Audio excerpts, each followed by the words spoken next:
Well, good morning and welcome to today's daily devotion. We are on 2 Samuel chapter 16. So right now, David is on the run. He is left the comfort of his throne. He is being chased by his own son, who is wanting to take over the kingdom, and that son is Absalom. And if you remember back a couple chapters, Absalom, he took over because his brother raped his sister.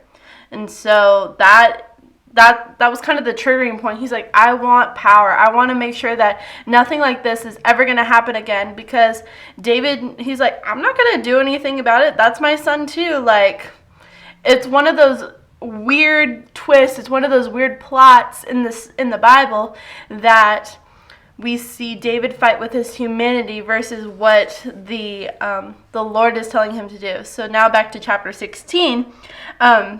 We're seeing David again on the run, and it says, when David had gone a little beyond the summit, Ziba, Mephibosheth's servant, was right here to meet him. He had a pair of saddled donkeys loaded with 200 loaves of bread, 100 clusters of raisins, 100 bunches of summer fruit, and a skin of wine. The king said to Ziba, why do you have these? Ziba answered, the donkeys are for the king's household to ride, the bread and summer fruit are for the young men to eat, and the wine is for those to drink who become exhausted in the desert. Now, if you remember back a little bit further, Mephibosheth was Jonathan's son, and he was crippled. He was being chased out of the city, and he was run out. And his nanny dropped him and gave him a permanent spine injury for the rest of his life and left him unable to walk anywhere.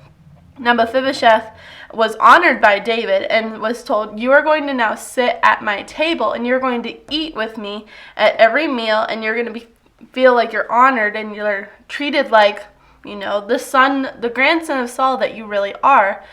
And he had promised Mephibosheth he's not going to kill him, he's going to take care of him.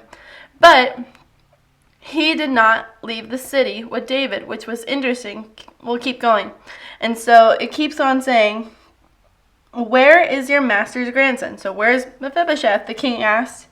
Why, he's staying in Jerusalem, Ziba replied to the king. For he said, today the house of Israel will restore my grandfather's kingdom to me.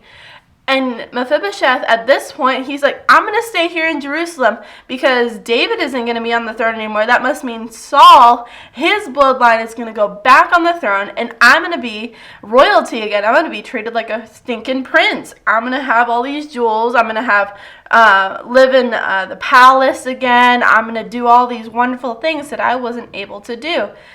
And the Bible goes on to say, the king said to Ziba, all that belongs to Mephibosheth now is yours. And so David took away the blessing from Mephibosheth, and he gave it to the servant that was loyal to him. And he made sure that all the household, all the servants, all of the livestock, everything that Mephibosheth had been given for being the son of David, or Jonathan, the man that David loved, was now given to him. It was Ziba's, and he was able to take control of it. That was the price that David felt for the utter betrayal of showing kindness and gratitude and blessing toward Mephibosheth. And he abandoned him. He left him there, and he said, okay, whatever, you're going to do your thing. I'm going to make sure that this guy, the one that's been loyal to me, is taken care of.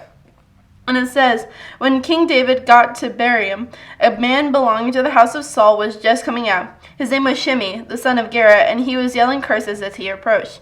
He threw stones at David and all the royal servants, the people and the warriors on David's right and left. Shimei said, as he cursed, get out, you worthless murderer. The Lord has paid you back for the blood of the house of Saul, in whose place you became the king, and the Lord handed the kingdom over to your son Absalom. Look, you are in trouble because you are a murderer.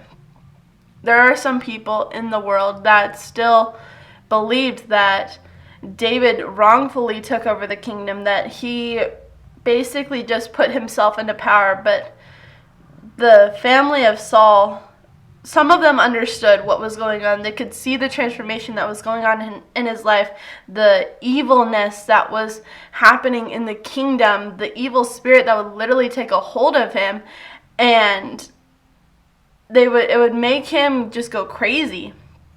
So some of them could sympathize with David coming onto the throne, But some of them still held that grudge. They're like, okay, Saul, you were wrong. You were wronged.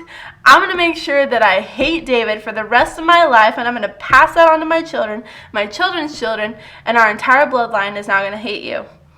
And so the Bible says, Then Abishai, son of Zeruiah, said to the king, Why should this dead dog curse my lord the king? Let me go over and cut his head off. The king said, Son of Zeruiah, do we agree on anything?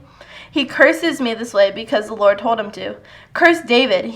Therefore, who can say, Why do you do that? Then David said to Abishai and all his servants, Look, my own son, my own flesh and blood, intends to take my life. How much more now this Benjamite?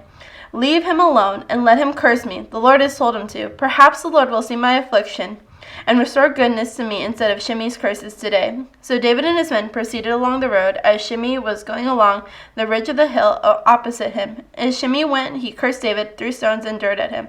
Finally, the king and all the people with him arrived exhausted, so they rested there. And so what I would really like to encourage you with this is have the attitude of David. Have the attitude of when somebody says something terribly to you, see what they're going on. Because a lot of people will say things out of hurt. They'll say things out of anger and spite, and look at their circumstances. Don't necessarily think that what they're saying is directed at you, but it's something that they're dealing with. And so turn the other cheek and walk away. Don't always lash out and don't always respond, because in that point, your anger comes out, and then words that are said can't be taken back. So we want to say thank you so much for joining us for today's devotional. We hope you have a good day. God bless you.